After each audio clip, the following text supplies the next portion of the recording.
Lettre 137 d'Élisabeth de la Trinité, adressée à sa tante Francine Roland, et datée du 14 septembre 1902. Ma chère tante Francine, oui, le temps passe bien vite en mon béni Carmel. C'est une oasis dans le désert de cette vie, un coin du ciel, ou du moins un passage entre ciel et terre.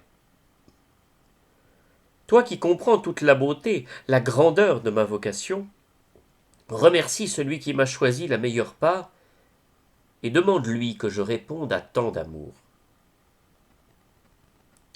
Quel dommage que vous ne veniez pas au mariage de Guite. Je suis tout heureuse qu'il ait lieu le jour de Sainte Thérèse, la grande fête du Carmel. Et tandis que l'Église consacrera l'union de ma Guite, moi, 1000 fois plus heureuse, je passerai la journée près du Saint-Sacrement. Si tu savais comme il fait bon au cœur. Quand le Saint-Sacrement est exposé à la chapelle, la grande grille est ouverte. Et pour que les personnes de l'extérieur ne puissent pas nous voir, nous sommes tout à fait dans l'obscurité. Quand j'ouvre la porte en entrant, il me semble que c'est le ciel qui s'entr'ouvre. Et c'est bien cela, en réalité, puisque c'est le même que j'adore dans la foi et que les glorifiés contemplent face à face.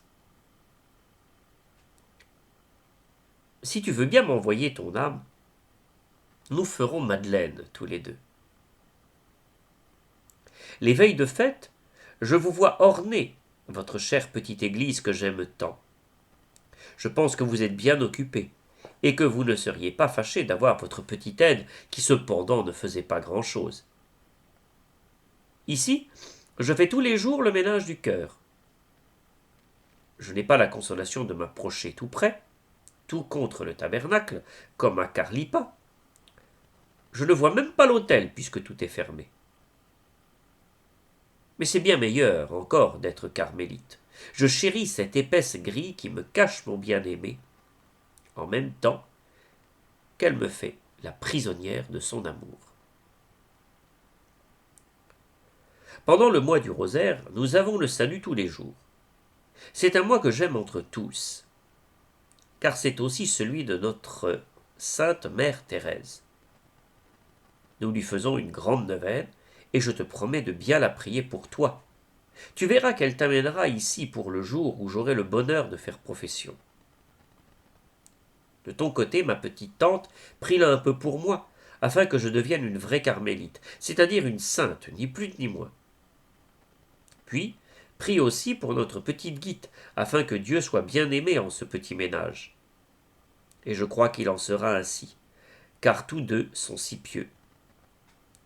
Je remercie le bon Dieu d'avoir choisi à ma petite sœur un jeune homme aussi sérieux. Sa famille est si profondément chrétienne. J'ai eu l'autre jour la visite de son frère qui est au séminaire, une âme toute angélique, toute pleine de Dieu. Adieu. Je n'ai que la place de vous embrasser toutes les trois. Dis à ma tante que je prie tous les jours pour elle. Je te charge de mes respectueux compliments pour monsieur le curé. N'a-t-il pas envie de venir faire connaissance avec le Carmel? Je prie tout particulièrement pour lui, et je lui demande de ne pas m'oublier au saint sacrifice de la messe. Dis-lui que la muse passe au Carmel, mais que j'aurai bien besoin de ses lumières, comme autrefois pour corriger mes vers. Sœur Élisabeth de la Trinité.